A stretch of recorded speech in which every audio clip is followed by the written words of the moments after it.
10 scientists, 10 breakthroughs, and every one of them paid a price for it. Some lost their freedom, some lost their lives. This is the side of scientific progress nobody puts in the textbook. Number 1. Ibn al-Haytham didn't die for his optics research, but he nearly lost his life avoiding execution first. After promising a ruler he could control the flooding of the Nile and failing, he faced a furious, unstable ruler. His solution? Fake madness. Get placed under house arrest instead of executed, and use those confined years to secretly write the foundational work of modern optics. The risk wasn't hypothetical. Faking insanity in front of a volatile ruler is a gamble that could have ended very differently. Number 2. Al-Zahrawi spent his life pioneering surgical techniques in an era with no anesthesia, no sterilization, and no way to guarantee outcomes. Historical accounts suggest he personally performed procedures now considered ahead of their time, including early attempts at cauterizing wounds and repairing injuries doctors before him wouldn't attempt. Every surgery he performed carried real immediate risk to himself as well as his patients, in a field where a single infection could end both a patient's life and a physician's reputation permanently. Number 3. Ibn Sina, one of history's most prolific medical minds, is widely believed to have died from complications tied to years of overwork, poor health management, and self-treatment gone wrong. He pushed his body relentlessly, writing, treating patients, and administering his own remedies even while seriously ill. A genius who may have quite literally worked himself to death trying to solve one more problem before time ran out.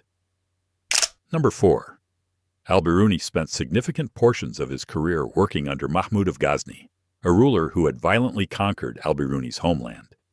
Producing groundbreaking work on geography, astronomy, and cultural documentation, while effectively a captive intellectual of the very empire that destroyed his home, meant operating under constant political risk, where a wrong word or a displeased patron could end a career, or worse. Number 5. Abbas ibn Firnas attempted human flight roughly 1,000 years before the Wright brothers, building a glider-like device and jumping from a height to test it. He survived the fall, but suffered serious injuries, reportedly to his back, that affected him for the rest of his life. He didn't die outright for the attempt, but he paid for that ambition with his body, for the rest of his years. Number 6.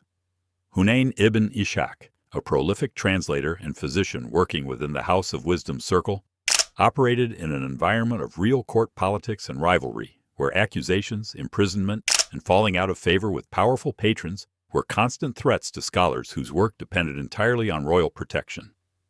Number 7. Al-Kindi, often called the first true Islamic philosopher, reportedly had his personal library confiscated and faced physical punishment during a period of political and religious tension over which philosophical ideas were considered acceptable, a reminder that intellectual work in this era could provoke real physical consequences from those who saw it as dangerous. Number 8. Al-Razi, a physician who pioneered early distinctions between diseases like smallpox and measles, is said to have lost his eyesight later in life. Some accounts attribute this to the long-term physical toll of his relentless experimentation and writing, spending his final years unable to see the very work he'd spent decades producing. Number 9. Omar Khayyam, better known for poetry today, was also a serious mathematician and astronomer who worked on calendar reform under political patronage that could shift without warning. His scientific security was only ever as stable as the ruler currently in power, a precarious position shared by nearly every scholar on this list. And the last one on this list isn't just a story about risk. It's the closest thing on here to an actual execution. Number 10. Al-Suhrawardi, a philosopher whose mystical and philosophical writings challenged the religious establishment of his time, was executed in Aleppo on charges of heresy, by order of the ruling authorities who viewed his ideas as a direct threat. Unlike every other name on this list, his death wasn't an accident of circumstance or the toll of overwork. It was a direct, deliberate consequence of the ideas he refused to stop pursuing.